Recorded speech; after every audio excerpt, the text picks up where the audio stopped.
Anaïs Camus, casting TV TMJ, promotion Annie Girardot, Mémé, j'ai oublié l'auteur mais il se reconnaîtra. Mémé va mourir. Maintenant, tu vas pouvoir t'occuper de tes doigts tordus par les panaries et le rhumatisme, de tes pommes asséchées par la terre. Il va falloir trouver quelqu'un d'autre que ma mère pour te badigeonner de la dernière trouvaille d'Yves Le Roc. J'aimerais qu'il y ait un masseur là-bas, qui te fasse du bien aux épaules, un Scrabble en or version Hyperluxe, et un petit arpent de terre sainte pour s'occuper. J'écris tout ça pour rien, Mémé. Tu as trop fouillé la terre pour comprendre que là-haut ne sert à rien. C'est en bas que ça se passe, au ras du sol, lorsque le palpitant palpite et sous l'herbe quand ça refuse de repartir.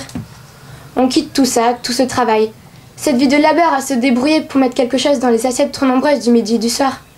Une vie à rattraper les coups tordus et les vacheries de la vie. Une vie à mettre de côté ses rêves et ses désirs, en espérant chaque jour ne plus retrouver l'endroit exact où on les a trouvés. Silence. Sa bouche s'entr'ouvre. Je me rapproche de son visage, son oreille se tend. Il faut que je l'entende du premier coup. Je pourrais pas lui demander de me répéter. Silence encore. Ce n'est pas facile de mourir, me dit-elle. Mais ça ne se dit plus. Tu étais une des dernières. Encore un coup dur pour la biodiversité. Maintenant, on n'a plus que des papis, des mamies, des grands-pères ou des grands-mères. Pour faire plus respectable. Je viens de regarder dans mon dictionnaire et j'apprends que mémé vient du mot mémère. Une vieille grosse dame, disent-ils. Ça me fait de la peine. Alors, braves gens, comme dirait Pierre Perret, je vais tenter la mienne. Je vais tenter une définition, ou plutôt une recette. Pour faire une mémé, il vous faut de l'ancien temps et de la constance. Regarde Louison, toujours accrochée à Valentin. Qu'est-ce qu'elle lui trouve? Normalement, les mecs, ça devrait pas être un problème pour nous. Normalement, non, mais pour nous, si.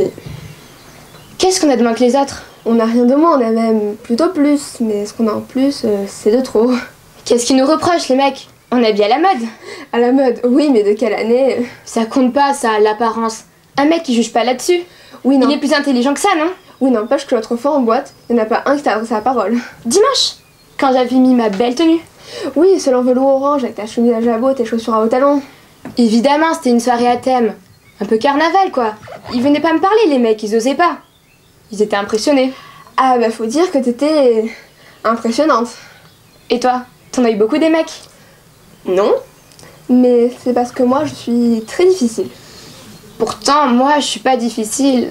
J'en ai pas eu beaucoup non plus. Et puis moi, quand je rencontre un garçon, j'ai un truc. Je lui fais sentir qu'il ne doit pas s'intéresser à moi. Et ça marche? Ouais. Il s'intéresse pas à moi.